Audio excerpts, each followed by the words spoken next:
Buenas noches a todas y todos. Perdón por el retraso, hemos tenido muchos problemas con la transmisión del día de hoy, algo poco común para nuestro caso, pero bueno, hoy aquí en la UAM ha fallado la instalación desde donde normalmente transmitimos, aunque también ya se ha hecho costumbre venir aquí al cubículo número 9 y transmitir también aquí muchas veces. Entonces estamos aquí en el cubículo 9 del Departamento de Administración en Aguamas Capozalco y retomamos el ciclo de conferencias 2024. Entonces está aquí la doctora Susana, el doctor Rodrigo, Gerardo, el Lalo, ¿no? Alejandra que se quedó también por allá. Y bueno, nos acompaña aquí está Evelyn, Alejandro, Israel. Nos acompaña nuestro ponente, el candidato a doctor Giovanni Jiménez Bustos. Vamos a retomar el ciclo de conferencias 2024-2025, análisis del sistema político mexicano. Esta es la sesión número 2, los superdelegados, la nueva estructura organizacional de base de Morena. Entonces, Giovanni tiene estudios de licenciatura como actuario, es maestro en políticas públicas comparadas por Raflaxo y doctor en ciencias, bueno, candidato a doctor, candidato a doctor, ¿no? En ciencias de la administración por la UAM. Ha colaborado en el sector público, en la Cámara de Diputados, en la Comisión Federal de Electricidad, en el ISSSTE, así como ha sido dirigente estatal de la Central Independiente de Obreros Agrícolas y Campesinos, la CIOAC, en Veracruz, lo cual yo decía hace rato es completamente un militante, aparte de un investigador. Este, es profesor investigador en el Departamento de Producción Económica de la UAM Xochimilco. Sus áreas de investigación son economía de la salud y macroeconomía. Ha sido coordinador de la campaña de Berta Luján en el estado de Veracruz, en el pasado proceso interno de Morena a nivel nacional. Y bueno, y también ha hecho campaña en el Distrito 5 de Ixtapalapa, acá en la Ciudad de México. Sin más, y esperemos que esta vez ya no tengamos ninguna falla de ningún tipo, porque se nos apagó la cámara y el micrófono y no pudimos comunicarnos ya con Giovanni, me da mucha pena, pero bueno, nos ayudaron aquí los colegas, muchas gracias. Y entonces retomemos desde cero, Giovanni, perdón. Adelante, por favor. Ok, bueno, voy a compartir pantalla. ¿Ya? Y-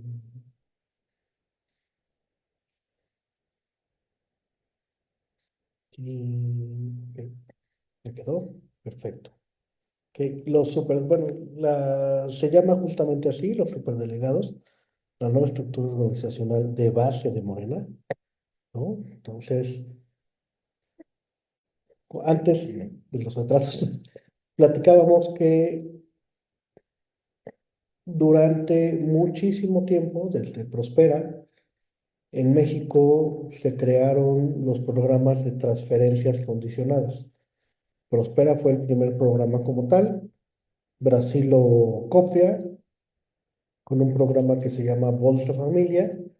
Y tanto Prospera como Bolsa Familia son los programas donde más evaluaciones se han hecho por parte de investigadores, académicos, organizaciones, institutos que se encargan de evaluación de política pública, ¿no? Con esta tradición llegamos a 2016 con 72 programas sujetos a reglas de operación. Estos programas sujetos a reglas de operación están enmarcados en el artículo 77 de la Ley de Presupuesto y Responsabilidad Hacendaria y que es básicamente cómo funcionaba, ¿no? Vamos al sector que conozco mejor, como dirigente de CIOAC, yo estaba al frente de productores agropecuarios, ¿no? Principalmente mi familia es productora desde hace generaciones, cinco generaciones de café en la zona de Ixhuatlán, Coscomatepec, todo esto en Veracruz. Entonces, básicamente, si bien mi trabajo era atender a todos los productores agremiados a ciudad, sí me fui, sí era más tendencioso hacia los cafeticultores, ¿no?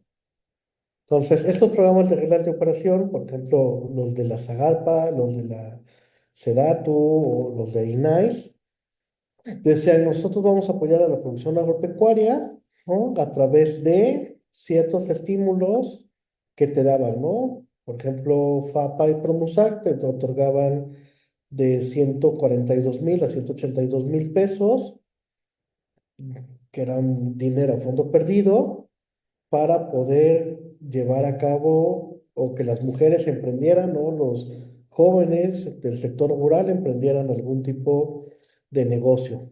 ¿Mm?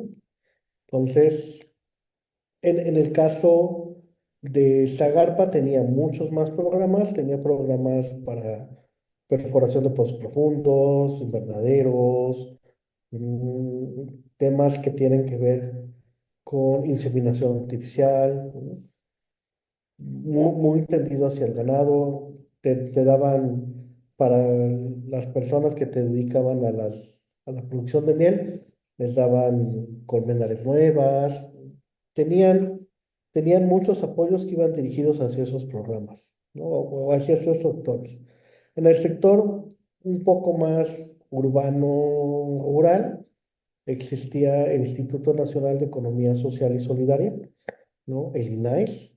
Y el INAIS tenía esquemas más, como podemos llamarle, más como piramidales. O sea, si tú te establecías en un primer sector como productor inicial, te apoyaban con 400,000 pesos. Si tu proyecto era exitoso, al tercer año lo evaluaban, te daban 1,500,000 pesos para que hicieras crecer ese negocio. Todos estos programas eran, como lo dije, a fondo perdido. 1,500,000 pesos te daban y empezabas a poder llevar a cabo tu proyecto, ¿no? INAIS también tenía unos tipos de SOFON, ¿no? El INAIS en algún momento perteneció o inicia primero en la Secretaría de la Sede Sol, después con MIT se va a Economía y cuando MIT lo mandan a Bienestar, regresa nuevamente a Economía, ¿no? Perdón, a Bienestar. Entonces, INAIS funcionaba de esa manera. También existían programas como vivienda, ¿no? SEDATU tenía programas de vivienda en los cuales a las personas les otorgaba un pie de piso, ¿no? Entonces, había muchísimos programas. Sin embargo, ¿cómo funcionaban? La dependencia acordaba con los dirigentes de las organizaciones o de las asociaciones civiles la entrega de estos proyectos, ¿no? Entonces, había un gestor que se encargaba de que estos proyectos fueran caminando. Entonces, nos guste o no, siempre va a haber alguien que juegue a hacer cuello de botella, decir, bueno, estos 10 proyectos son los que a mí me interesan, que son los prioritarios, y se les entregan a estas 10 personas. Nos guste o no, siempre hay sesgo de parte del líder, y entonces tú sesgabas a quién le ibas a dar, ¿no? No le vas a dar un proyecto a una persona que te ha venido atacando durante todo el año. Cuando llega el presidente Andrés Manuel, dice, ya no vamos a tener intermediarios, hoy directamente el gobierno de la República se va a encargar de entregar estos proyectos. Bajamos de 72 programas sujetos a reglas de operación a 18 programas integrales del bienestar, que justamente los administran los superdelegados, ¿no? Estos programas, como los dije, eran canalizados de esta forma. Sin embargo, hubo abusos muy descarados, ¿no? El caso de Grupo Salinas es uno de ellos, ¿no? Grupo Salinas dice, ok, yo te debo 76,3 millones de pesos, ¿no? Al SAT, pero no te los voy a pagar. Lo que voy a hacer es que voy a construir un, un centro de alto rendimiento en Mazatlán para apoyar a los deportistas que se encuentran en Sinaloa. Justamente cuando terminan de construir este espacio dice, no, sorpresa, pues no es cierto, ¿no? O sea, el espacio como tal, lo que hacen es que se lo donan al equipo Mazatlán, ¿no? El equipo Mazatlán, recordemos que es propietario, su propietario es el equipo, su propietario justamente es Salinas Pliego. Entonces, simuló dar un estímulo, va del SAT, ¿no? Y te dice, yo le estoy regalando a mi propio equipo algo con el dinero que se supone que yo tenía que entregar al SAT. Entonces, o lo que comentábamos, Rafael Moreno Valle en Puebla le quita a todos los municipios los programas que tenían que ver con investigación y desarrollo y crea él un centro tecnológico que se dona a su vez a la Volkswagen. Entonces, solo por visibilizar a dos personas o dos grupos que hicieron muy mal uso. Sin embargo, tenemos muchísimas personas que hacen este mal uso de los recursos.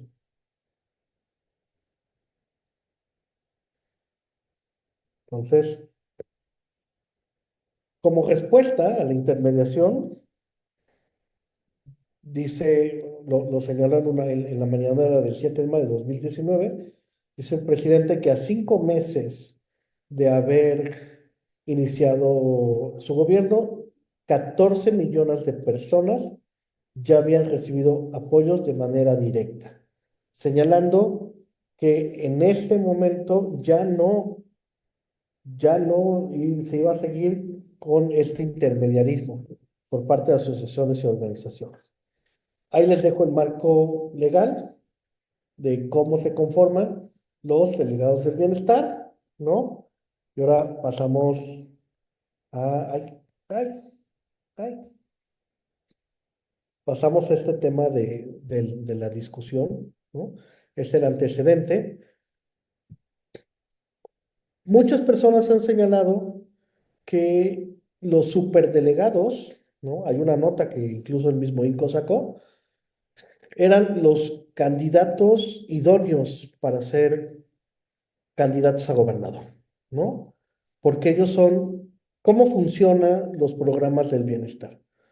Un delegado del bienestar, superdelegado, es quien controla o quien representa a todas las delegaciones federales, ¿no? En el caso del ISSSTE, antes había un delegado general y este delegado general hacía gestiones ante los gobernadores para que los gobernadores apoyaran en la construcción de tal o cual hospital o tal o cual clínica. Recordemos que el ISSSTE tiene clínicas chiquititas en algunas colonias, principalmente en las colonias del Fobiste, ¿no? Y en esas colonias tienen un médico y tienen medicamentos para atender a la población beneficiaria directamente, suponiendo que en el Fobiste vive únicamente personas que son beneficiarias o su seguridad social la tienen directamente del ISSSTE. Entonces ese delegado lo que hacía es ir con el gobernador y decir, ¿sabes qué? Ayúdame con la gotera, ayúdame con esto, ayúdame con esto. Y los gobernadores actuaban en favor de eso.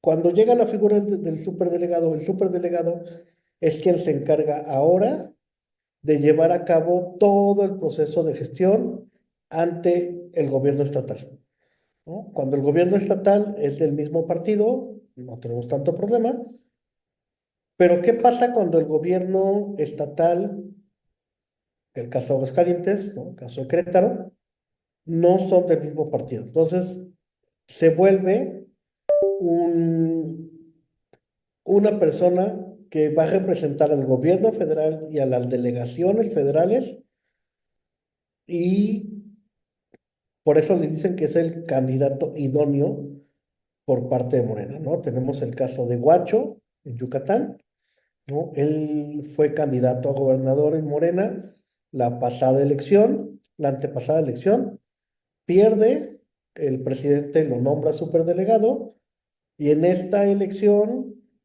gana. ¿no? En esta elección gana y hoy actualmente es el gobernador de Yucatán. Y había muchos delegados, superdelegados, que tenían mejores salarios que los mismos gobernadores.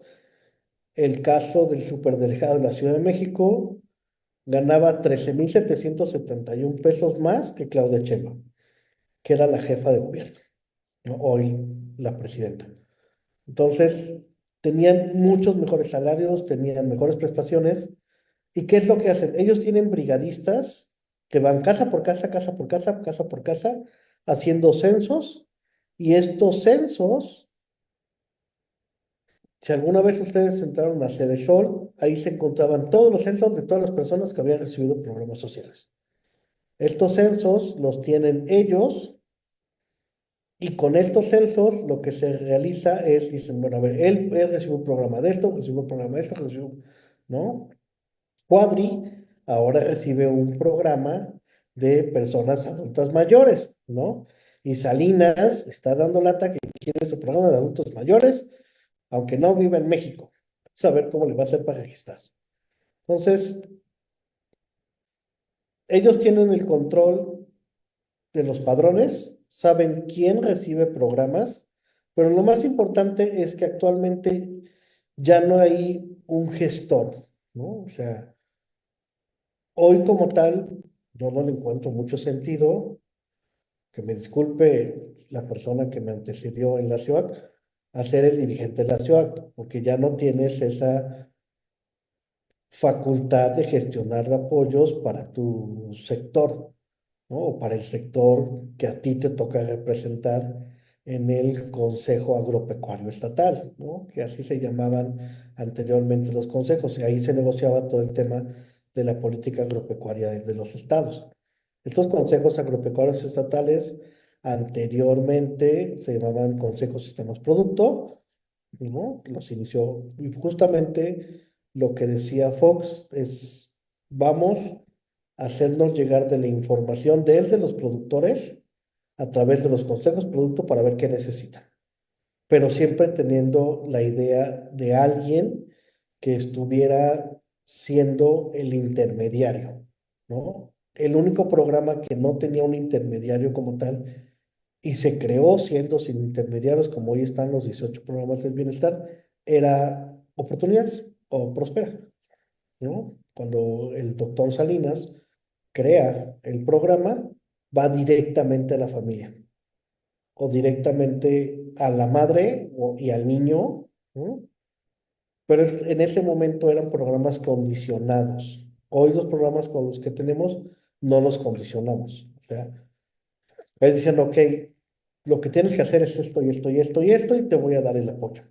¿No? El niño tiene que llevar buen promedio, tiene que mostrar que ir a la escuela, ¿no? Tiene que demostrar, o sea, que la intervención de la política social fuera medible, ¿no? Con esa idea, el doctor Julio Bonini y Hernández Laos y Araceli Damián crean el Coneval, ¿no? Hoy un símil como Evalúa-DF para el caso de los metropolitanos. Entonces, hoy no tenemos esa forma de medir si los programas o las transferencias están realmente destinadas a un objetivo. Lo que sí podemos decir es que estas transferencias se han convertido en una red de apoyo real para todas aquellas personas que se encontraban en una situación de vulnerabilidad muy canija, ¿no? Principalmente el programa que más recibe dinero, y lo pueden ver después del 13 de enero que esté aprobado el presupuesto, perdón, el 13 de diciembre que esté aprobado el presupuesto de egresos de la Federación, porque así lo dijo el doctor Monreal, es que va a ser nuevamente el programa de pensión para personas adultos mayores. Y ese programa está muy inteligentemente diseñado para todas aquellas personas que no reciben una pensión, ¿no? Que a través, que les llamamos pensión contributiva, ¿no? Todos los trabajadores juntaron su lana para poder tener una pensión. ya sea por la ley de 73 IMSS, por décimo transitorio ISSSTE o por Afore. Sin embargo, cuando se jubilan, nos damos cuenta que la gran masa salarial de este país nunca, sus trayectorias laborales nunca le van a alcanzar para tener una pensión digna. En caso de una pensión contributiva, se creó en un esfuerzo coordinado de IMSS, ISSSTE, la Secretaría de Gobernación y la Secretaría del Trabajo, se creó en este año la pensión del bienestar. Lo que hace es compensar a las pensiones decíamos ahí en las reuniones, con un copete, ¿no? Le damos una lana extra para que puedan alcanzar el salario promedio del IMSS, que son 17,754 pesos. Pero ya con 17,000 ya más o menos la haces. Pero había personas que ni siquiera alcanzaban eso, ¿no? Yo conozco un caso muy de cerca de una persona que llegó a ser secretario de salud, pero sus trayectorias laborales estaban muy difusas, ¿no? Había trabajado en iniciativa privada, IMSS, en gobiernos locales, y al día de hoy no alcanzaba ni siquiera 8,000 pesos de pensión, ¿no? Dices, pues, ¿qué te pasó? Pues es que no siempre cotizé en el ISSSTE, ¿no? O sea, para que tú cotices, entonces, para apoyar a los más vulnerables, que son las personas adultas mayores, se crea este programa, ¿no? Programa de pensión para adultos mayores. Y entonces ya te compensan un poco para que puedas alcanzar al menos lo que antes se llamaba Coneval, la línea de pobreza. Lo que se otorga con una pensión de adultos mayores es 2 veces arriba la línea de pobreza, ¿no? Entonces, yo creo que está bien que no haya intermediarios. Lo que está mal es que no tengamos, que estos recursos se entreguen sin condicionamientos, sin saber para qué lo estamos entregando, ¿no? Porque yo lo he dicho muchas veces, en algún momento vamos a tener que pagar la fiesta, ¿no? Entonces, el déficit, y en este presupuesto hemos hablado que el 25% se va a ir para pago de pensiones y los gastos de la deuda. O sea, todos esos pequeños gastos que van asociados cuando contratas deuda, por ejemplo, si compramos un coche, ahí hay gastos alrededor de la deuda, ¿no? O sea, te dicen, bueno, la comisión es tanto. Estos gastos que en términos de política pública se llaman el servicio de la deuda. El servicio de la deuda y las pensiones se están comiendo actualmente la cuarta parte de todo el presupuesto de la Federación. Entonces, si vamos a seguir en una trayectoria de ir acumulando deuda, no solamente es el pago de intereses y el pago del monto de la deuda, sino también tenemos que considerar el pago del servicio de la deuda, ¿no? Porque podemos argumentar que la deuda la fuimos y la contratamos en Japón, donde teníamos tasa de interés cero, sí, pero el pago del servicio de la deuda, ahí está, y lo tenemos que seguir haciendo. Entonces, si nosotros no podemos saber cuál es el impacto más allá del consumo que se genera, ¿no? Tenemos que analizar cómo le vamos a hacer para hacer sostenible este presupuesto de egresos.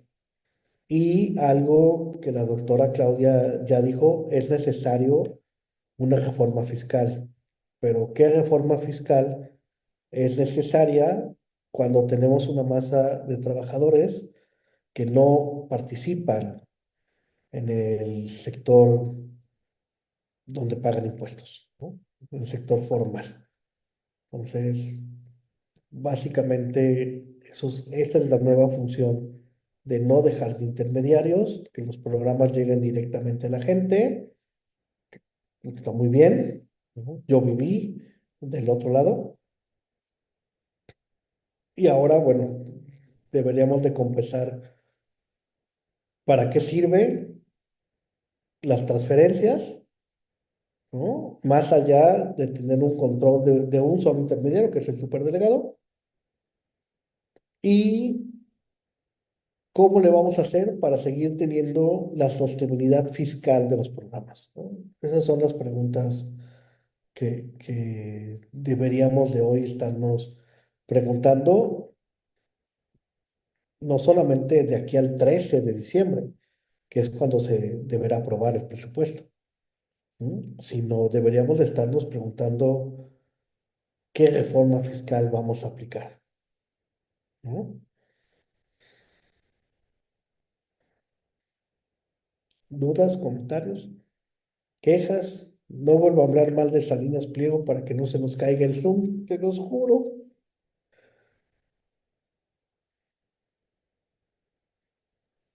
Bien. Muchas gracias, Giovanni. Muy interesante aquí el tema. Este, claro, desde la forma de gobernar, ¿no? No sé, a partir de los superdelegados, creo que es interesante pensarlo, porque efectivamente se convirtió en un nuevo como paradigma de gobernabilidad, ¿no? Y de intervención en los estados, ¿no? Hubo todo un debate cuando el presidente Andrés Manuel López Obrador decidió nombrar delegados o, bueno, superdelegados, y más en esta figura polémica, ¿no? De que había un gobernador de un partido ya de oposición en ese momento, ¿no? Fuera priista o panista Ujú. así. Entonces, a partir de ahí, pero bueno, creo que sí dejas aquí claro un efecto que yo veo importante, ¿no? Con respecto a nombrar superdelegados en ese momento, que tenía que ver con la distribución incluso de los recursos, ¿no? Las formas eh, ponías estos ejemplos lamentables, ¿no? Como yo siempre digo, pues el Estado criminal pues dejó por todos lados evidencias de sus crímenes, y esta idea de que se construye para el equipo Mazatlán un estadio y es de Salinas Pliego, pues es parte del Estado criminal, ¿no?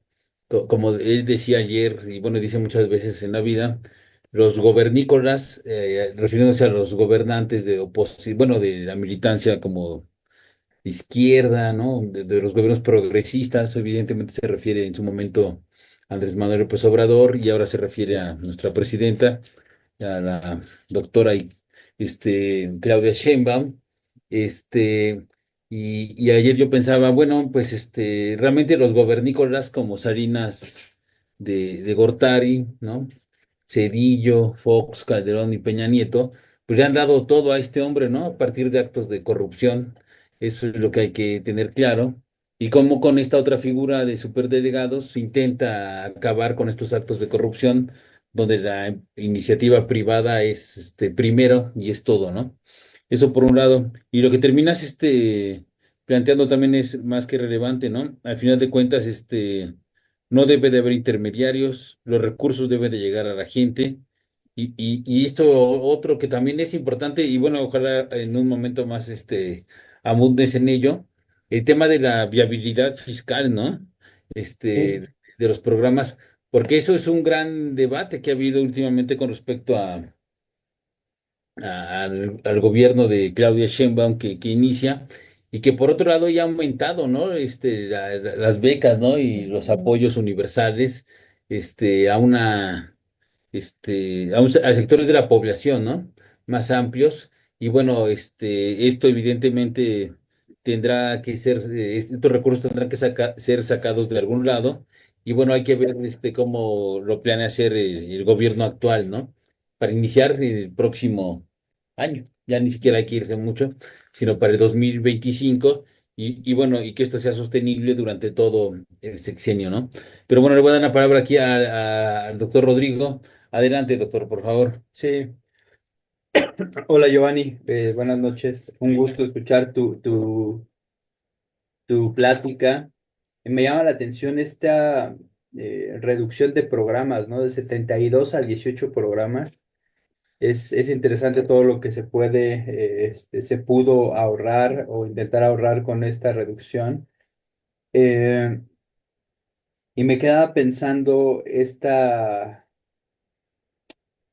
sea, la importancia que asume el superdelegado, pero al mismo tiempo esto que comentas de una de las estrategias es que los recursos lleguen directo a la gente, ¿no? Y eso de entrada se vio bien, en un principio se reconoce como bien, pero no deja de tener una paradoja. Y lo señalas, debe de justificarse el uso de estos recursos. El tema que ese es el problema, ese va a ser el gran problema, ¿no? ¿Cómo justificar? ¿Qué criterios poner? Creo que ese es un reto, pero algo se debe hacer porque si no, en términos, creo, ¿cómo ponerlo? En términos generales, pues suena bien la entrega de un recurso de manera directa, pero hay que sacar de algún lado el dinero. 25% del gasto se va a pensiones y el otro al servicio de la deuda. Y sí, creo que en mi juicio lo importante es una reforma fiscal y tú dices, pero el problema es que la mayoría de la población, el 50% de la población está vinculada al sector informal de la economía. Sí, pero no sé, a lo mejor pensar en un tipo de reforma fiscal que esté dirigida a afectar a las personas físicas y morales con mayores ingresos, ¿no? Entonces, entiendo que esto no es fácil, que requiere todo un juego político y generaría mucha inquietud, presiones y más golpeteo.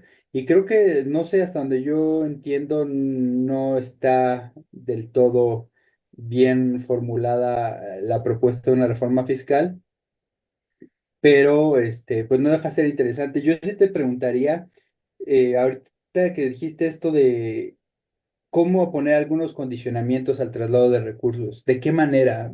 Tú que más estás más involucrado en este tema, ¿cuál sería lo ideal o qué rutas podríamos tener en el horizonte? ¿Sí? Y con eso me quedo. Muchas gracias, doctor Rodrigo. Doctora.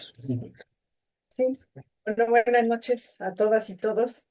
También, bueno, una figura bien interesante que nos plantea aquí Giovanni, a partir de esto de los superdelegados que va a implementar Andrés Manuel, ¿no? En los primeros meses de su gobierno, para precisamente, como bien decía, reducir, ¿no? Los costos de estos programas sociales, por un lado, y que, como bien decía Giovanni, que los apoyos llegaran directos, ¿no? Sin intermediarios a quienes lo requerían o lo requieren.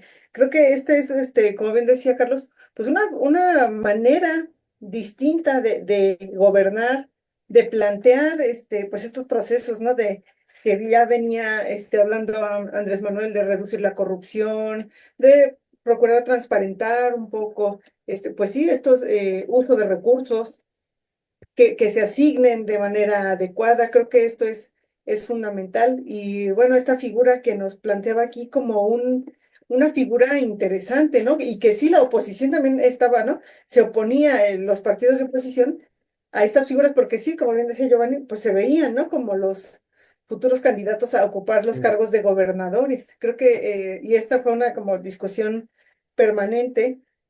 No todos saltaron a esa, creo que fueron contados los que saltaron a esa figura, pero creo que es interesante esta cuestión, ¿no? Porque también hace pensar, bueno, ¿cuál es el papel también de estos superdelegados en ese sentido, ¿no? En el proceso de formación, a lo mejor de un tipo, una figura de político que por un lado conoce estos programas sociales, estas necesidades de la población, y por el otro, el transitar quizá a estos otros cargos, ¿no? Como bien decía, ¿no? De gobernadores. Creo que eso es interesante. Y sí, esto que planteaba, ¿no? Al final, en la última, la pregunta con la que cierra Giovanni, bueno, ¿qué reforma fiscal vamos a aplicar? Y yo pensaba, bueno, ¿y es viable? ¿Hay la posibilidad de hacer una reforma fiscal, digamos, de más amplia, con mayor amplitud? Y me quedé pensando en esto porque, bueno, se ha propuesto, se ha intentado, ¿no? En Colombia, por ejemplo, Petro traía una propuesta, ¿no? Un poquito más, radical, si lo queremos plantear así, y no avanzó, ¿no? Realmente casi todos los gobiernos en Latinoamérica, o los pocos que han intentado o han hecho estas propuestas, insinuado, ni siquiera quizá llevado a la discusión, pues se han visto frenados, ¿no? ¿Cuál sería aquí la posibilidad? Y sí, como bien dice, ¿qué tipo de reforma fiscal necesitamos para dar viabilidad, sí, a estos, y continuidad, ¿no? A estos programas sociales? Y bueno, nada más ahí me quedaría. Muchas gracias. Bueno, Israel, adelante, por favor.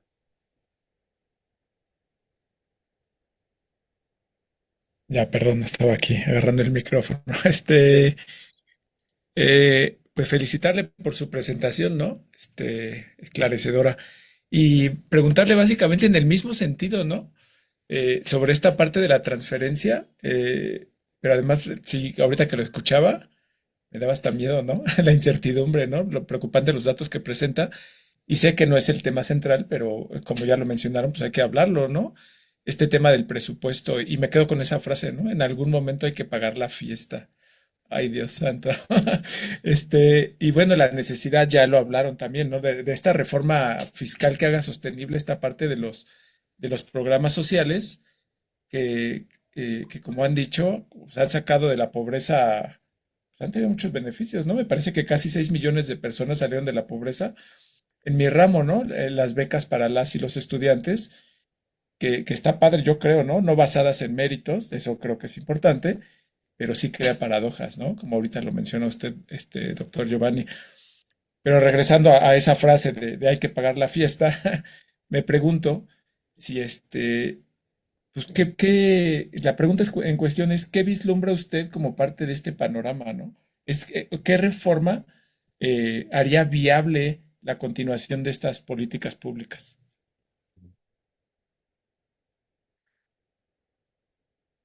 Muchas gracias, Israel. No sé si Alex o Evelyn quieran comentar algo. ¿Sabrán? No. Yo Adelante. Sí, quisiera, adelante, Alex, por favor. este, a mí también me preocupa esta cuestión de que si bien, por ejemplo, con López Obrador hubo recuperación de recursos vía el SAT, no hubo una reforma fiscal, ¿verdad? Entonces, considerando el porcentaje de la población que está en condiciones de informalidad y todo, ¿de dónde van a salir los recursos para mantener un gasto de esta naturaleza? ¿No? O sea, incluso de dónde van a salir los recursos para mantener a los pensionados en el futuro próximo cuando vemos que una masa importante de trabajadores pues no está aportando, ¿no? Porque no está en condiciones de formalidad. Ahí hay un problema grave, pero bueno, eso es parte me uno a esa inquietud y hago la pregunta. Y otra cosa que me saltó, por ejemplo, toda esta cuestión de los apoyos a la familia en Brasil con Lula fueron muy importantes, sacaron a mucha gente de la pobreza. Lo mismo en el caso de los Kirchner, sobre todo de Cristina Fernández de Kirchner en Argentina, ¿verdad? Fueron programas muy importantes. Sin embargo, ahora vemos casi un empate técnico entre las fuerzas bolsonaristas y el PT con procesos de negociación de Lula para tratar de mantenerse y en el caso argentino, pues la llegada de Milei. Es decir, me acuerdo de estudios de casa en donde se veía como mucha gente en Brasil decía, sí, yo vivo ahora mejor, gracias a Dios. Y cuando le decían, oye, pero usted fue beneficiada por programas sociales, bueno, sí, sí, ¿no?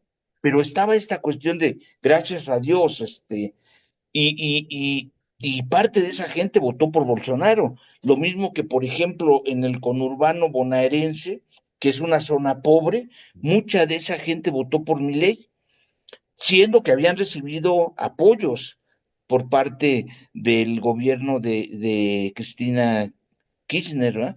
Entonces, no estoy diciendo que se reproduzca necesariamente lo mismo, pero considerando que hay una ofensiva brutal ahorita de la derecha a nivel mundial, o sea, estamos viendo, bueno, en Argentina está un evento ahí en este momento en donde se plantea mi ley como el faro de la democracia, ¿verdad? La cuestión de lo que está pasando con el gobierno de Trump y Musk, que es un proyecto de desregulación del Estado, ¿no? Eh, y con cosas delicadísimas, ¿no? De confrontaciones de la derecha con gobiernos establecidos, en el caso de Australia o en el caso de Gran Bretaña. Entonces, no, en el escenario yo no lo veo, pero me gustaría escuchar a Giovanni si considera que estos programas sociales pudieran tener en un futuro no tan próximo, pero un futuro relativamente próximo,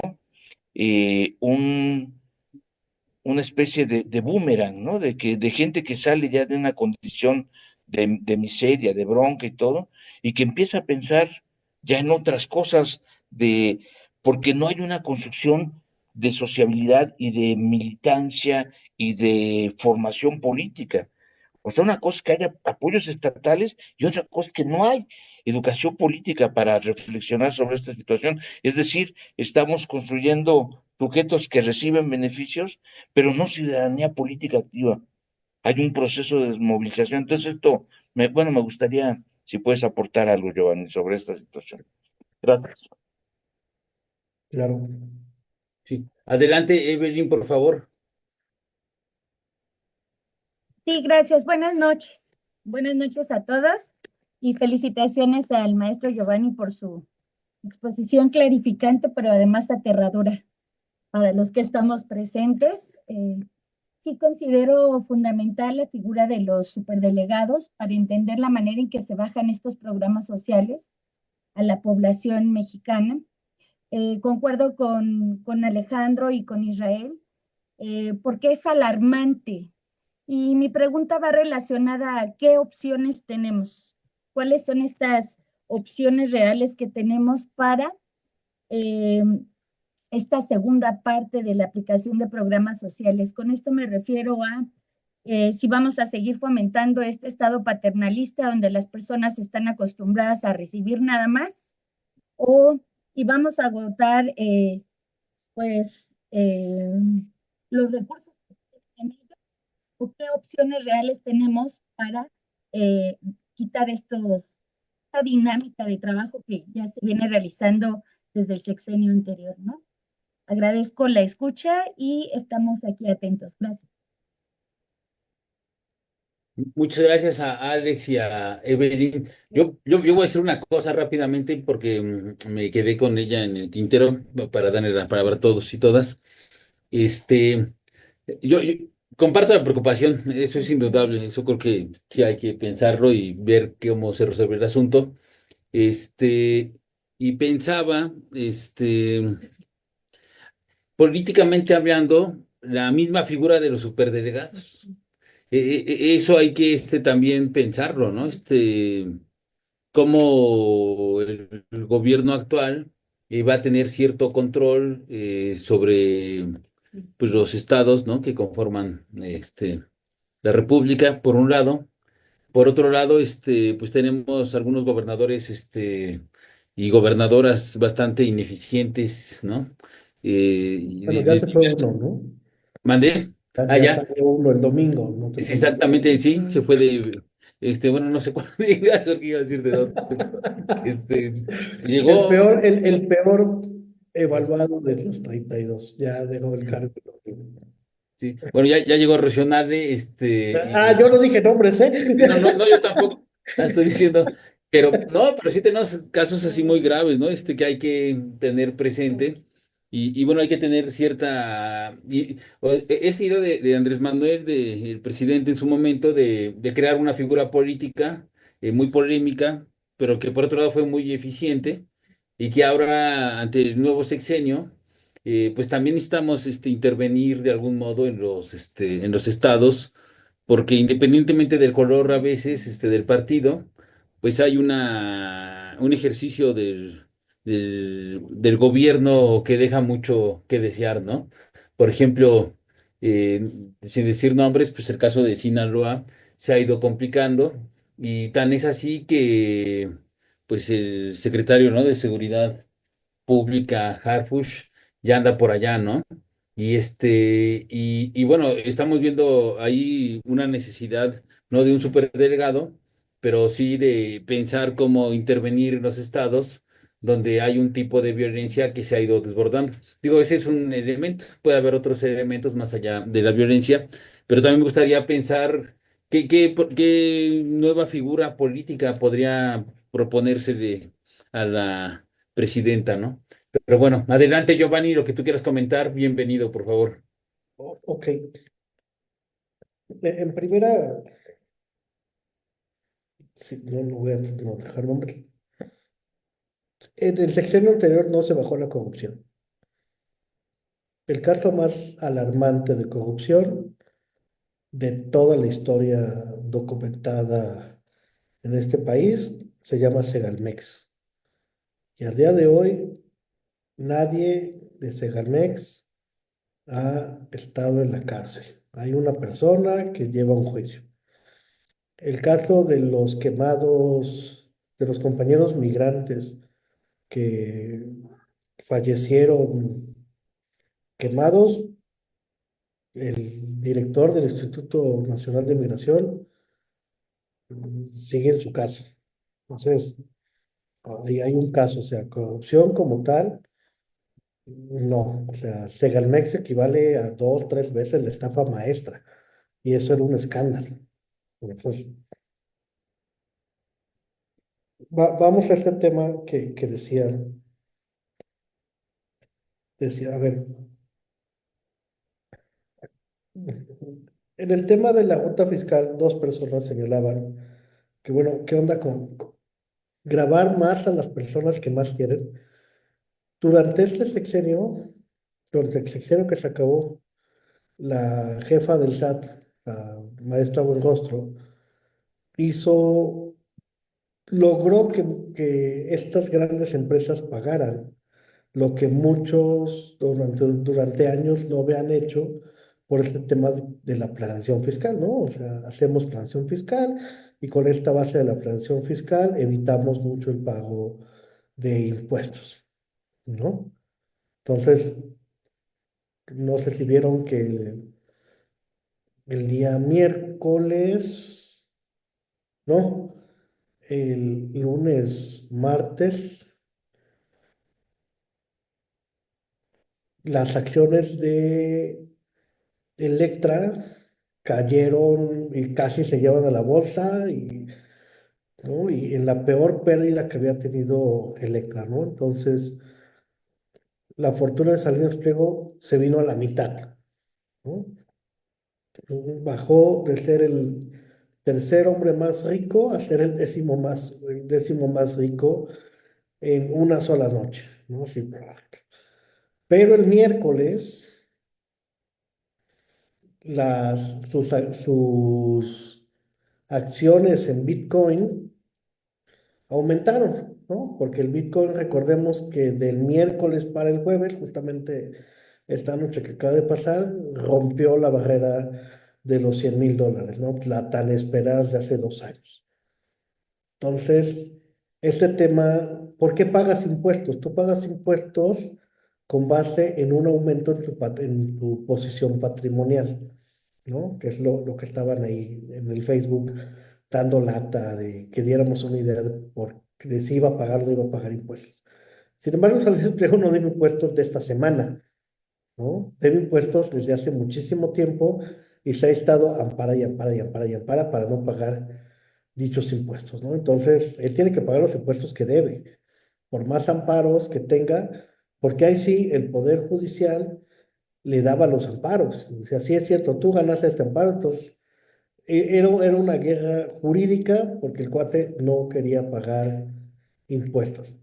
Sin embargo, es cierto, la mayor recaudación de los grandes contribuyentes se hizo durante el sexenio de López Obrador, pero no fue por un tema de recaudación fiscal, fue por pagar todos los créditos fiscales que estaban olvidados. Entonces, lo que hicieron fue hacer una operación quirúrgica y judicial, de decir, tenemos que ir por estos para que nos paguen todo lo que nos deben. Y así es como se logró llevar a cabo el tema de una recaudación, ¿no? De los grandes contribuyentes.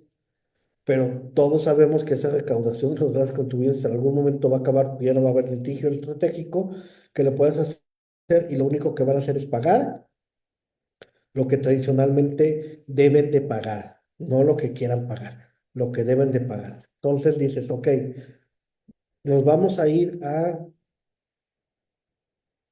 cobrarles más impuestos con el tema de la industria minera, de subir de 1 a 3.6, como lo planteó el doctor Monreal, ya no gustó, ¿no? El tema de decir, vamos a subir el salario mínimo a partir del 2025 en tanto, y el secretario del Trabajo y el de la CONASAMI se dieron a la tarea de tener un consenso con los grandes empleadores, con nuestras empresotas que cotizan en la bolsa.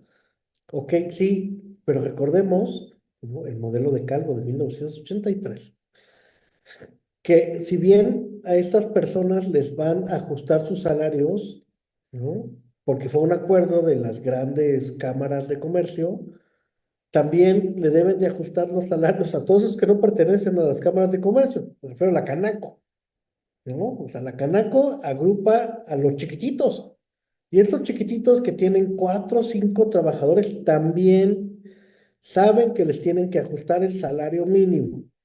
Nosotros que cobramos en la UAM saben que nos deben de ajustar el salario mínimo, ¿no? Entonces, con el recorte que vamos a tener, ¿no?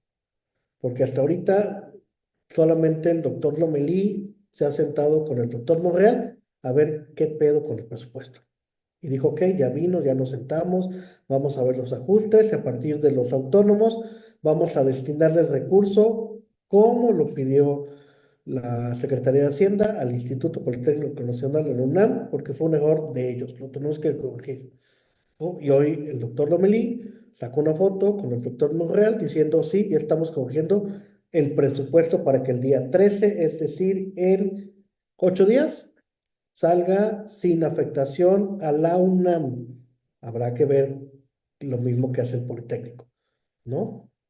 Entonces, ahí hay una afectación, sí, pero se está corrigiendo, porque la misma Secretaría de Hacienda dijo, UNAM y Poli fue un error, ¿no? Entonces hay que ver qué va a pasar. Va. ¿Qué hacer con este tema de condicionar programas? Vamos a lo que estaba diciendo. Ciencia y tecnología. ¿Cuántos de aquí hemos cobrado becas y estímulos por ser parte del PNPC? Este es mi caso, ¿no? Se van a reír de mí, pero yo andaba preguntando, bueno, ¿y nos van a dar aguinaldo? Que es la primera vez que solamente recibo el estímulo, ¿no? Sin trabajar. O sea, sin trabajar en una dependencia. Pero no, te dan la beca, pero no te van a dar aguinaldo. ¿Cómo no van a dar aguinaldo? Yo estaba traumado, ¿no? Y bueno, pues ya no, a final de cuentas, pues la beca, que esta es, creo que es el último mes que me van a dar la beca, porque ya tengo que presentar el examen, ¿no? Bueno, pues ya. Pero realmente, y es en la charla que di sobre presupuesto, sí se enojaron, se van a enojar nuevamente ustedes. ¿Realmente existe ciencia y tecnología en México? ¿Realmente hacemos ciencia y tecnología? Es decir, ¿generamos el número de investigaciones y patentes suficientes para que nuestras universidades tengan un retorno vía ingresos propios? Hay que preguntarnos, ¿no? Porque a nosotros nos dan una lana para generar conocimiento. Y en todos los modelos macroeconómicos, ese conocimiento, pregúntenle a la doctora Gabriela Dutrenit, debe tener un impacto sobre el factor de crecimiento económico. Y no lo dijo Gabriela, lo dijo solo hace muchísimo tiempo y por eso le dieron el premio Nobel. Que efectivamente estamos teniendo un impacto sobre el crecimiento del desarrollo económico, o lo que hacemos es tener charlas entre pares de nuestros papers, y esos papers pues, nos quedaron bien bonitos y están en un journal J3 o Q5 o H24, ¿no? O Mazda 3, ¿no? O sea, estamos generando realmente ese factor de crecimiento económico al país, y por lo tanto se justifica las becas y estímulos que nos dan a los estudiantes de maestría y doctorado. preguntarlo, ¿no? Pues yo explicaba, en el caso de INAIS, decía, bueno, si tú muestras que efectivamente tu negocio por 3 años ha funcionado y tienes una hoja de balance positiva y has pagado impuestos, te voy a apoyar ahora con 1,5 millones. Ah, órale, está bien, ¿no?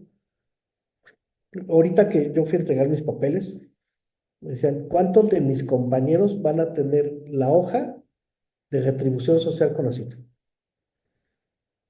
Es una hoja simple, que te la puede hacer tu cuate si quieres, pero ¿cuál es la retribución social que hiciste a la comunidad después de haber tenido el estímulo de conocido? ¿Cuándo fuiste a aplicar tus conocimientos a la calle? Que esa sería la pregunta, ¿no? O sea, no, pues es que yo hago matemáticas. Bueno, pues el niño necesita saber matemáticas, ¿no? Ahí hay una retribución social. Entonces, condicionar los programas en cada uno de los aspectos es un tema bien complicado y que no nos va a gustar. Y es una charla que no queremos tener. O sea, yo quiero tener la lana, pero no quiero que me pregunten para qué me la gasté. No, o sea, es mi lana. Hay un caso muy chistoso de Mazatlán, ¿no? No, en Sinaloa, no en Mazatlán. La alcaldesa va y pide al Congreso que le aumenten 15 millones de pesos.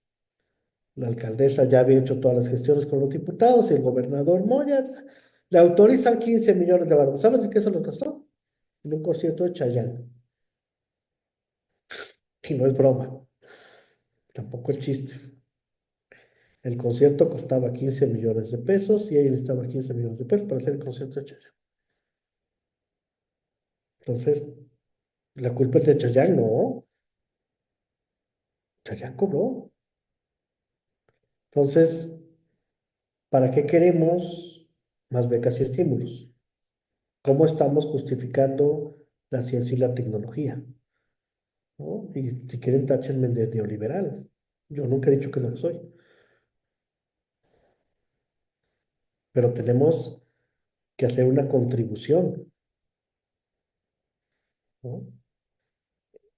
Entonces, decía, si salimos un poco de ver México, ok, Bolsa Familia Brasil fue un caso muy exitoso, ¿no? Y los brasileños, decía el doctor, dicen gracias a Dios. Pues sí, porque efectivamente cuando los brasileños se dieron cuenta de que ya habían cubierto su necesidad básica, empezaron a cuestionarse otras cosas. Sin embargo, recordemos que fue durante el gobierno de Lula cuando se llevó a cabo el Mundial. Y el Mundial de Fútbol lo que hizo fue agarrar a todas las personas que vivían en las favelas, irlas empujando cada vez más hacia las favelas, meterlas más en las favelas y decir, de aquí no salen, porque vamos a llevar a cabo un mundial. Y eso lo hizo Lula y el gobierno del PT.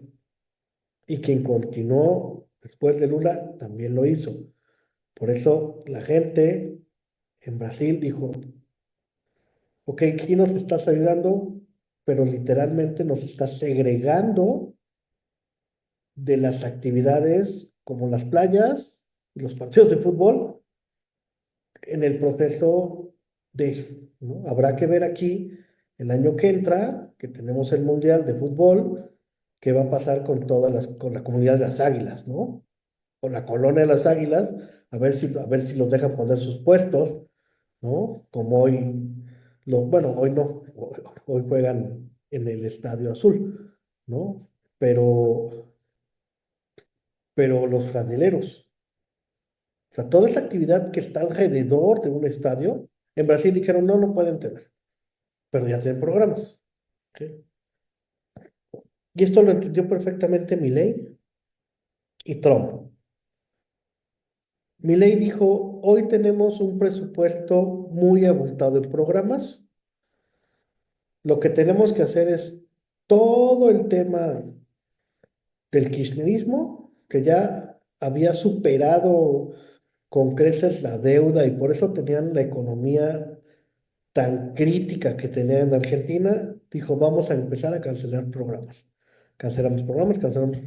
Claro, el tema de Milei, y lo señalan los mismos argentinos, es que esta política de hacer un estado pequeño para poder recuperar a la economía, se le fue pegando mucha flota conservadora, ¿no? Muchos antiabortistas, antifeministas, y ese es justamente el problema de lo cual el doctor señalaba. O sea, ciertamente que tenemos programas, pero si no tenemos del otro lado una formación política de por qué lo estamos haciendo, entonces es probable que en algún momento alguien llegue y te diga, lo que hicieron fue endeudar el país, y hoy alguien tiene que pagar la fiesta, ¿no? Y todo ese tema de la inflación, por más que hace el Banco de México en tratar de bajarla, no se puede porque tenemos una dispersión muy fuerte en salarios y en programas sociales. Por lo tanto, la base monetaria y las expectativas de inflación, ¿no? De nuevo a la nueva curva Felix Keynesiana, dicen, pues ahí está. Entonces, por más que le quieran hacer, no va a bajar la inflación, aunque suban, bajan, hagan lo que quieran con la política monetaria es neutral, y tenemos del otro lado un montón de lana, ¿no? Y si lo logro explicar perfectamente, tienes un montón de personas que van a decir, sí es cierto, yo no recibo programas porque no tengo 60 años, o 65 y más, o no recibo programas, pero cada vez que voy a comprar cosas, cada vez todo está más caro. Y la parte de los créditos para todas las cosas están bien caros porque yo escucho que el Banco de México baja 0.5 o 50 puntos base, que significa bajar de 11.6 a 10.5. Pero seguimos teniendo créditos muy caros y yo no puedo reactivar mis cosas. Me sale carísimo comprar un coche, me sale carísimo comprar una casa, o el CAT de mi tarjeta de crédito es carísimo, ¿no? ¿Quién lo entendió perfectamente en el discurso? Trump.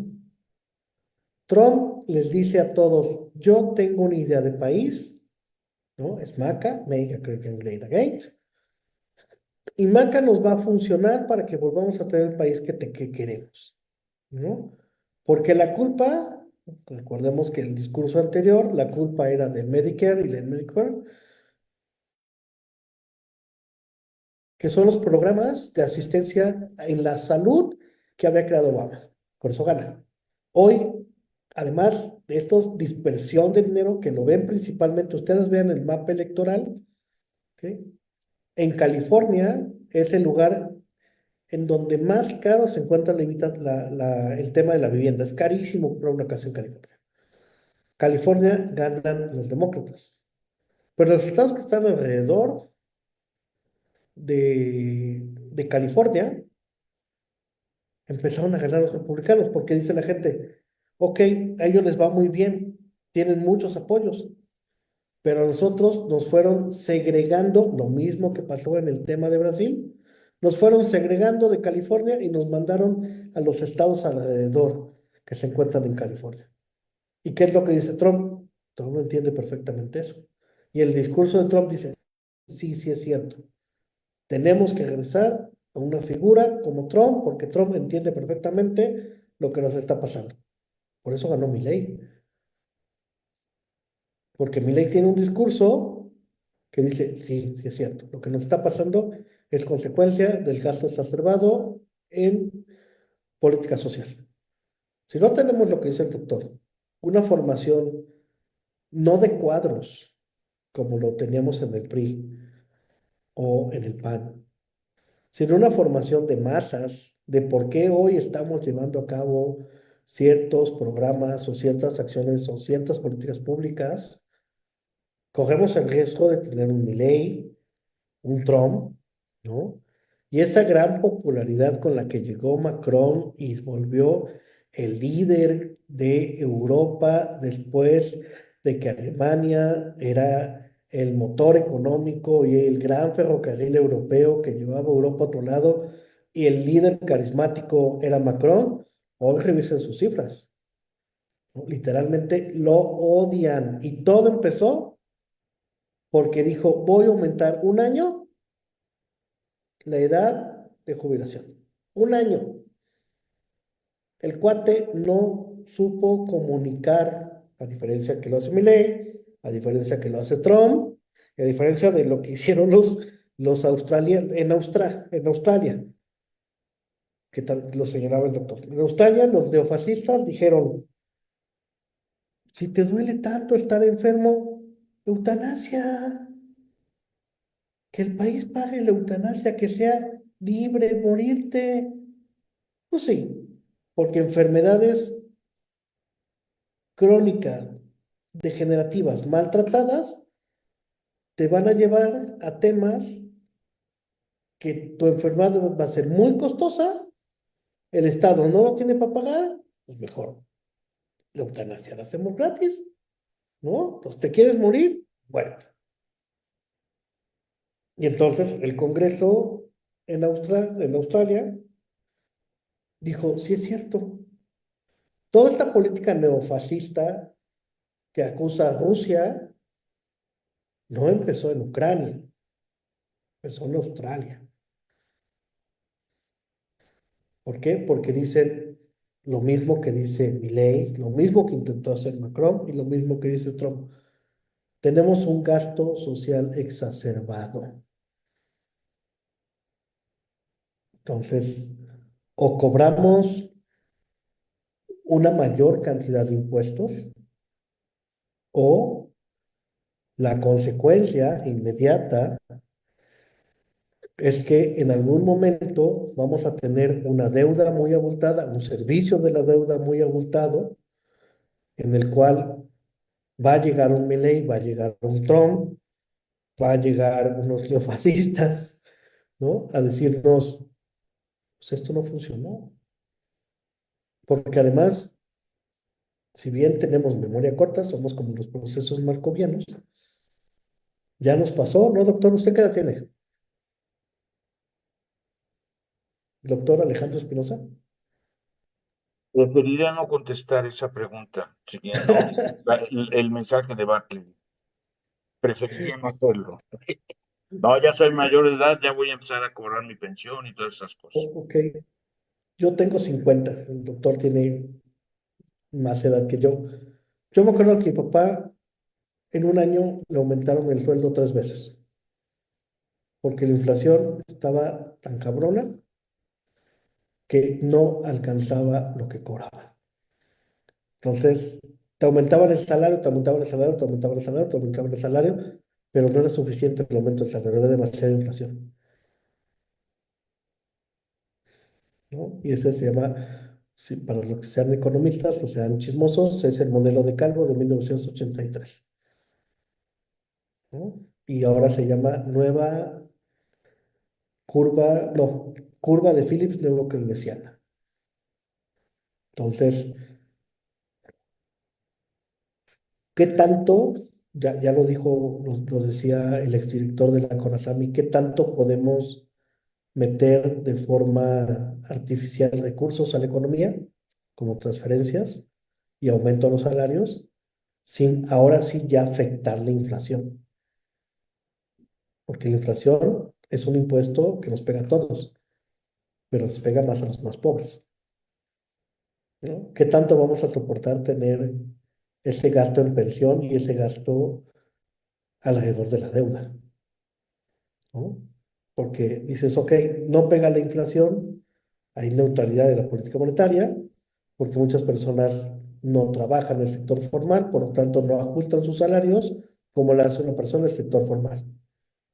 Sí, está muy chido, pero esas personas del sector no formal no cotizan, por lo tanto no generan bolsa de seguridad social, por lo tanto no tienen pensiones. ¿Quién lo va a pagar?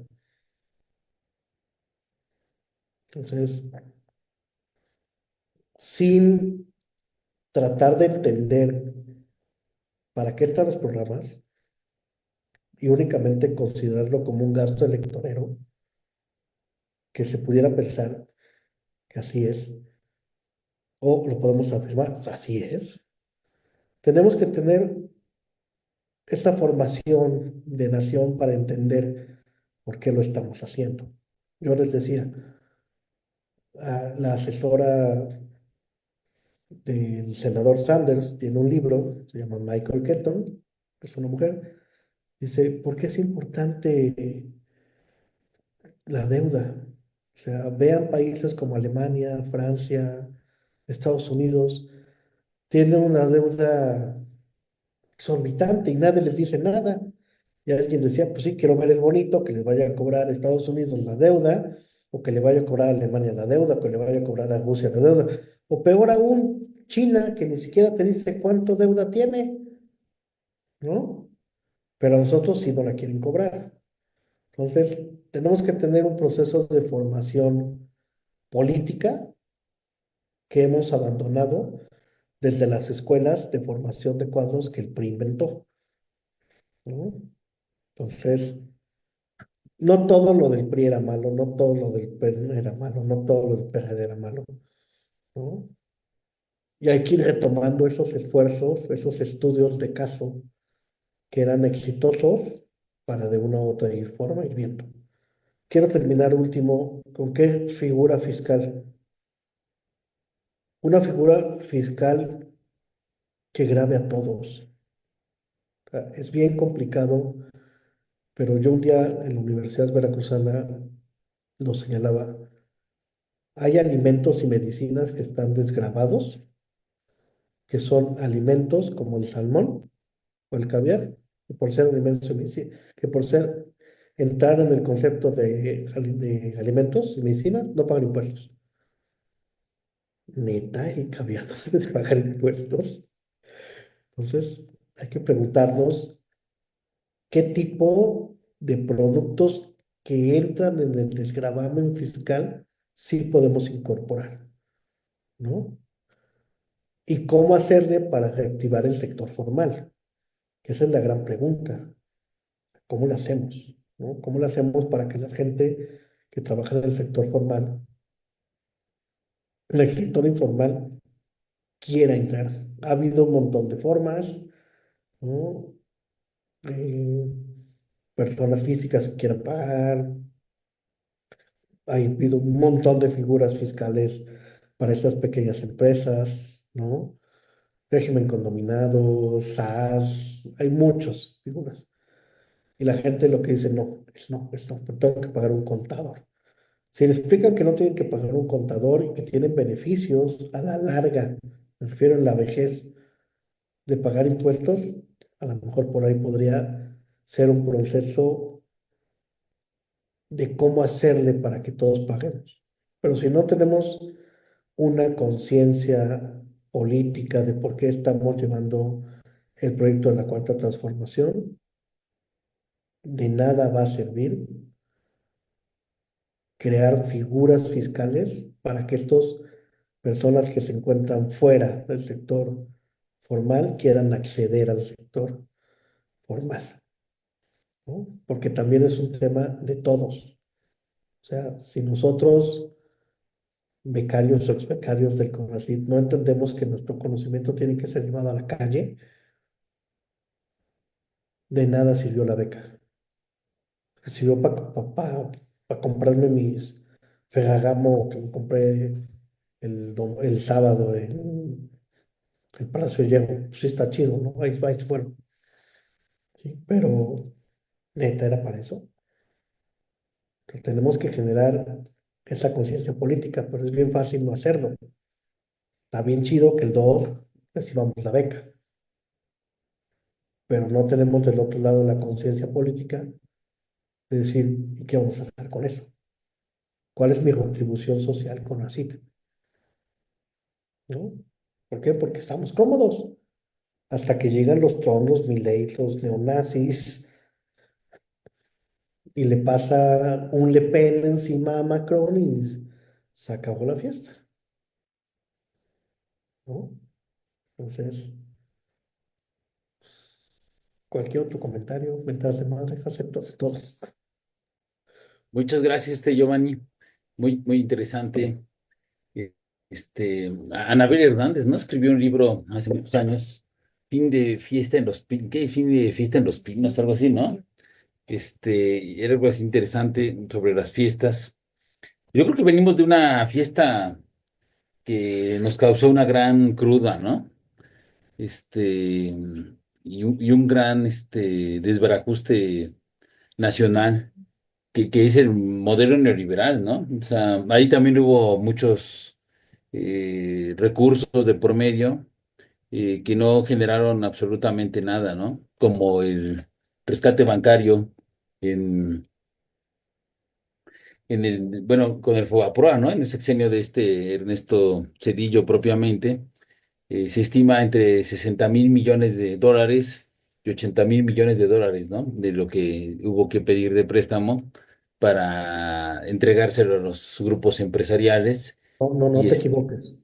Para entregárselo a la economía. Si eso bueno, no hubiera pasado, tú y yo no tendríamos casa.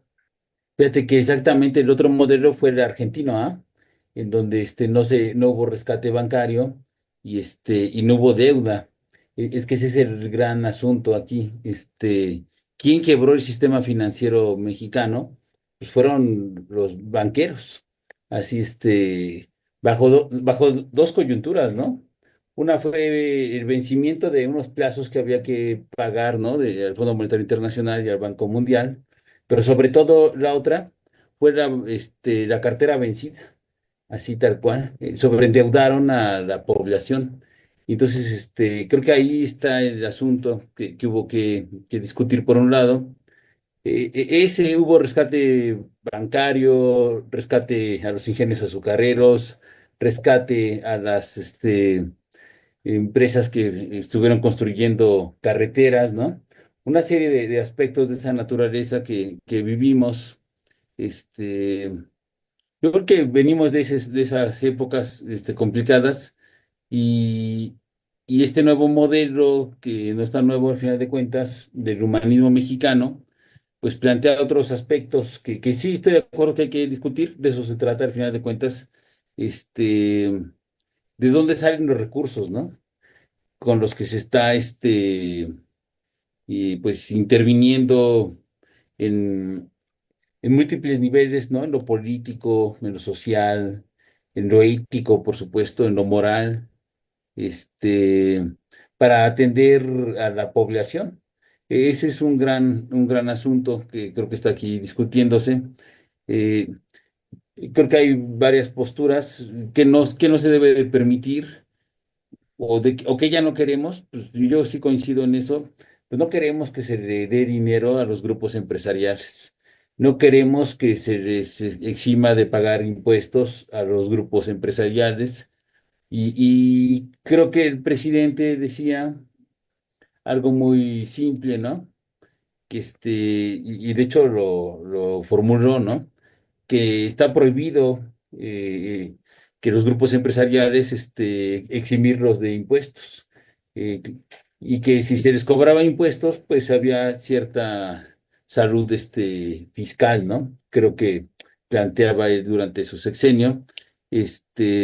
Luego, por otro lado, está el crecimiento de la economía, ¿no? Que también eso hay que tenerlo presente, porque hay todo un debate, ¿no? Que no me queda muy claro que así sea. Pero a ver, en Ajá. ese, en este, en No, ese pero punto, permítame, para acabar de hablar yo y que hablemos todos, o si no, ya no se podría darle una ronda aquí a los colegas.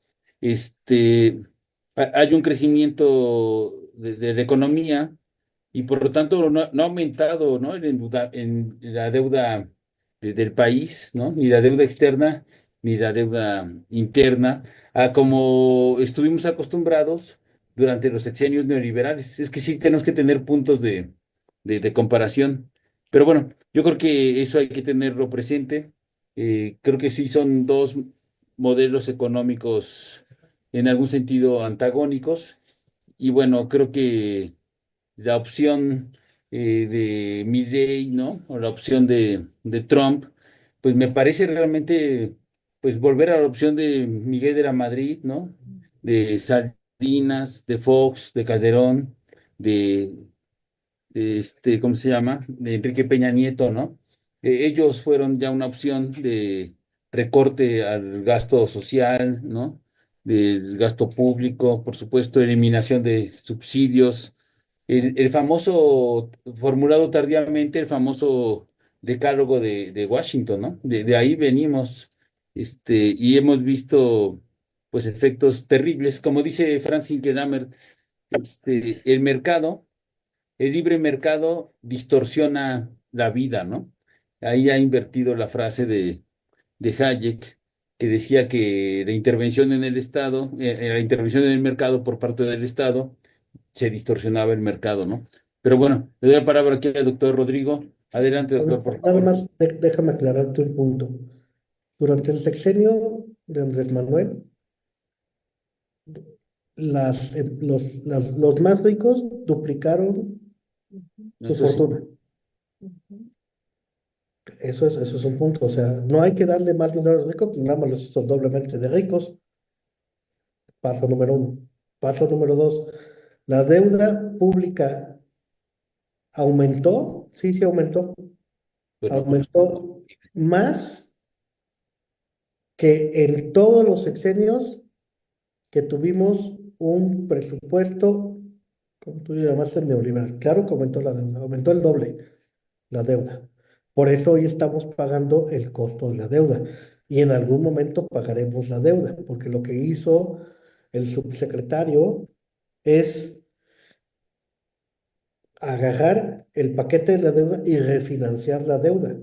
No hemos pagado la deuda, en algún momento la vamos a pagar. ¿Ok? Entonces, tengamos los datos, tengamos los datos claros. Sí aumentó la deuda, sí. Por lo tanto, se refinanció la deuda, sí. Por lo tanto, estamos pagando el costo de la deuda, sí. Y los más ricos recibieron dinero, sí, claro. Aumentaron el doble su riqueza. bien, Rodrigo, adelante, para no entrar en un debate. Sí, Ujú. No, se lo podría sí, contestar sin sí, problemas. sí. Sí, bueno, aquí, creo que tu punto está planteado, Giovanni, y creo que sí hay que diferenciar ese ejemplo que ponías, que en un momento, tu papá le aumentaron el salario 3 veces, respondía a un momento inflacionario, derivado de los procesos de regulación del Estado, ¿no? Pero, pues ni hablar, creo que sí, veníamos de una fiesta que nos cargaron el pago de la cruda a la población y y sí, estábamos intentando redefinir otro modelo, otro tipo de economía, con otros horizontes éticos y creo que también juega el intentar aminorar, o mejor dicho, ayudar al ingreso de las personas en la medida de lo posible, porque no nos podemos esperar a que las variables macroeconómicas se acomoden para poder vivir de una manera más digna. Hay cosas que discutir, me parece que pones unas interesantes en el horizonte, pero bueno, el debate creo que está abierto, Giovanni. Bueno, nada más con esto último que mencionaba y que retomaba Giovanni, esta idea de ¿para qué sirven los programas sociales, no? Y con este debate que se entabla de qué aconteció en los gobiernos neoliberales. Bueno, sabemos este recorte al gasto público, eh, cambio de algunos programas sociales, sí, se le invirtió también en programas sociales, pero el tema de la pobreza también, ¿cuál es el porcentaje de la población que se encontraba en pobreza, que llegó a pobreza extrema? Y podemos hablar ahora, ¿no? De cuál es el porcentaje, bueno, en millones, podemos decir también cuántos han salido de la pobreza, pero no de la pobreza Extra. extrema, ¿no? Vamos a hablar, ¿qué sector, qué se requiere, qué función tienen estos programas sociales para atender estas situaciones? Y que creo que, pues sí tiene una función social, una idea de atacar estos problemas de pobreza, pero también hay como una pretensión, ¿no? De ir como enlazándolos, si hablamos no solo de las pensiones, de las becas, de ir construyendo también pues a población que tenga esa capacidad, ¿no? También de generar sus recursos a través de, bueno, una formación adecuada que les permita acceder a estos empleos formales, etcétera. Creo que sí hay como una pretensión en ese sentido y que bueno, a ver, no es sencillo. Hay este problema, por supuesto, de cómo generar estos ingresos, para qué, pero creo que sí es importante rescatar este tema de los programas sociales, de la función que cumplen en un país con estas diferencias tan extremas que ya marcaban, ¿no? De entre el que menos gana y el que más posee, más gana en este país. Ujú. Ujú. Ok, muchas gracias. ¿Alguien por Zoom que quiera comentar? Israel, por favor.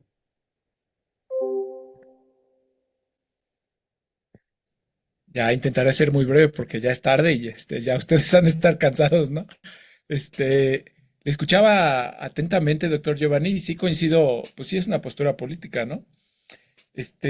Con respecto a esta asignación y distribución, ¿no? O redistribución de recursos y los resultados, y por supuesto, ¿no? Usted es el actuario, el experto, pero además creo que sí esta formación, esta disciplina marca como otras lógicas, ¿no?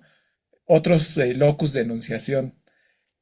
Sin embargo, me pregunto, ¿no? Quizás podríamos ir más allá, trascender esta parte del dinero.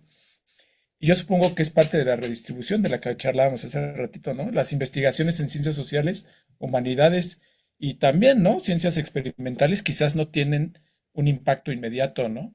Sobre el regreso, el retorno de estos dineros, ¿no? Pero considero que hay un impacto también sobre el bienestar. Algunos dirían sobre el bien vivir, ¿no? Vaya, expongo mi caso. Yo curso el posgrado en una institución del Estado de México. Acá soy servidor público, acá nos dan beca comisión. Es decir, nos pagan nuestro salario de servidores públicos, pero estamos en condición de estudiantes. Todo esto para decir que acá la maestra Delfina prácticamente dio la indicación, porque se daba mucho este caso que usted decía, me dan mi beca y luego ¿qué hago? Ah, pues me la pachangueo 2, 3, 4 años, ¿no? Acá se dio la indicación por parte de la maestra Delfina que nuestras investigaciones deben tener un impacto benéfico, no necesariamente económico, pero sí un impacto benéfico en los procesos educativos de las y los estudiantes y, ¿por qué no?, de los docentes, modos de gestión más eficaces, más eficientes y otras cuestiones más, ¿no? Vaya, a lo que quiero llegar es que el beneficio quizás no sea económico, al menos a corto plazo, pero sí hay un beneficio en el bienestar, en mi caso, en mi ramo, en los procesos educativos, ¿no? A pesar de todo esto, yo comprendo y comparto la preocupación de usted, doctor Giovanni, pues, con la fuente de los recursos, ¿no? Como usted bien lo planteó así claramente, ¿no?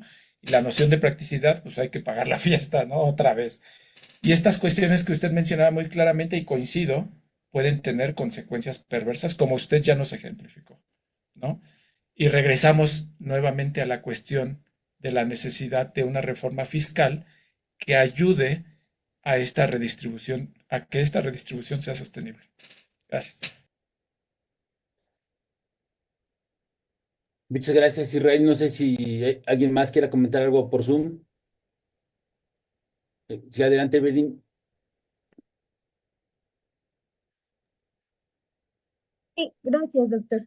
Pues sí, yo creo que indudablemente se han puesto varios temas sobre la mesa que no se pueden ignorar, ¿no?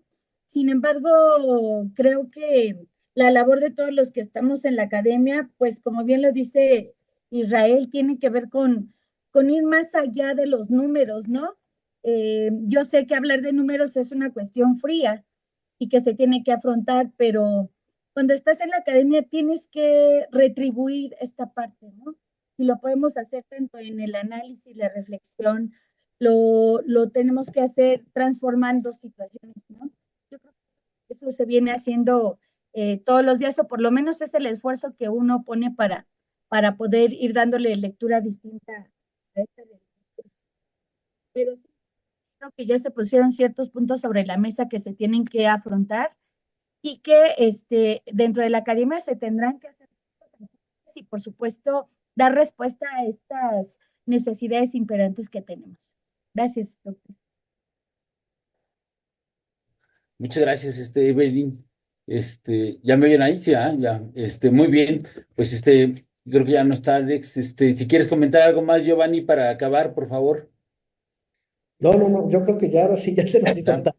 Ok, perfecto, sí, y más que Tuvimos problemas con la transmisión, pero bueno, no importa. Lo importante es que aquí estuvimos, se cumplió el objetivo. Claro, la discusión para mí sí es política más que económica y tiene que quedar abierta.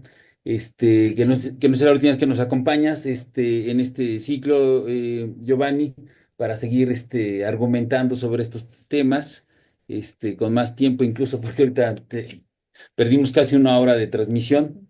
Y bueno, entonces pues, le agradecemos mucho a Giovanni Jiménez su presencia aquí, a Evelyn, Israel, Rodrigo, Susi, Lalo, Gerardo, porque ya son casi 9:30 y nosotros seguimos aquí en la UAM. Y bueno, pues les mandamos un abrazo a todos y todas y hasta luego. Chao.